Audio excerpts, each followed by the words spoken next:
जीवनमुक्त ज्ञानी झाले जरी पावन, त्यजावा दुर्जन संगतीही. बहुत अन्न विष मोहरीच्या माने, अवघेची तेने विष होय. तुका म्हणे जेणे आपुले स्वहित, तैसी करीनीत विचारुनी. एखादा मनुष्य परमज्ञानी बनला तरी देखील त्याने दुर्जनाची संगती कधीच धरू नये. अन्न पुष्कळ असले तरी मोहरी एवढ्या विषाने सुद्धा त्या सर्व अन्नात विष पसरले जाते. तुकाराम महाराज म्हणतात, ज्यामध्ये आपले खरे हित आहे अशाच नीतीने आपण वागावे. द्रव्याचा तो आम्ही धरितो विटाळ, तया पाठी काळ लाग करी. करोनिया हेची राहिलो जीवन, एक नारायण नाम ऐसे. तुका म्हणे हेची करुणी जतन, आली याही दान याचकासी. आम्ही द्रव्याचा म्हणजेच पैसे किंवा धनाचा विटाळ मांडलेला आहे, कारण या द्रव्याच्या मागे काळ लागलेला असतो. आता द्रव्यापेक्षा म्हणजे पैशापेक्षा नारायण रूपी धनाचा विचार केलेला आहे. नारायणाचे नाम हेच आमचे आता जीवन झालेले आहे.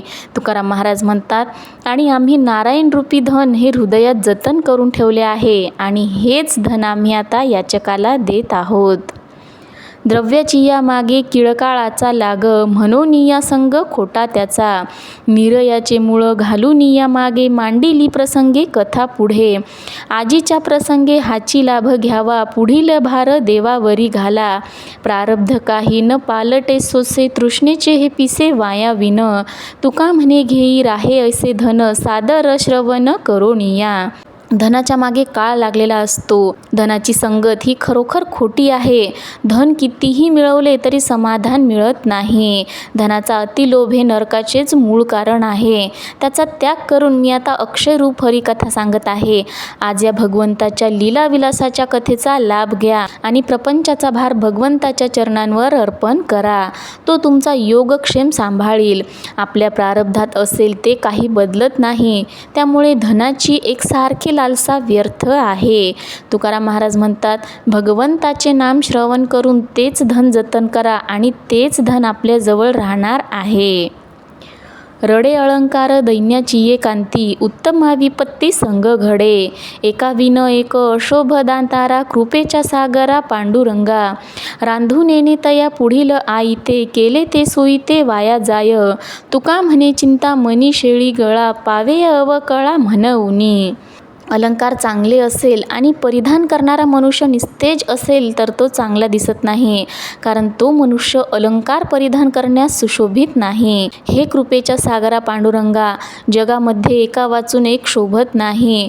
म्हणजे उत्कृष्ट दिसण्यासाठी दोन्ही गोष्टी आपल्याला योग्यतेच्याच लागतात.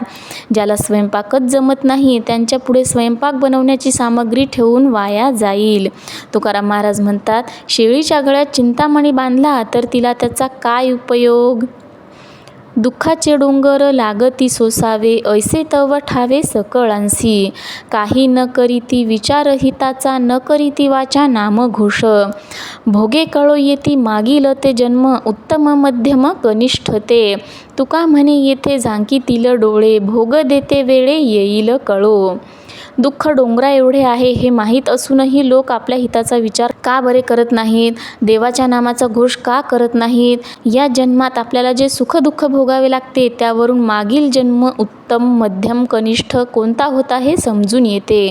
तुकाराम महाराज म्हणतात, वर्तमान काळात जर आपण चांगले वागण्याबद्दल डोळेझाक केली तर आपल्याला त्याचे प्रायश्चित्त हे भोगावे लागेल आणि त्यावेळी आपल्या वागण्याची चूक आपल्याला कळून येईल.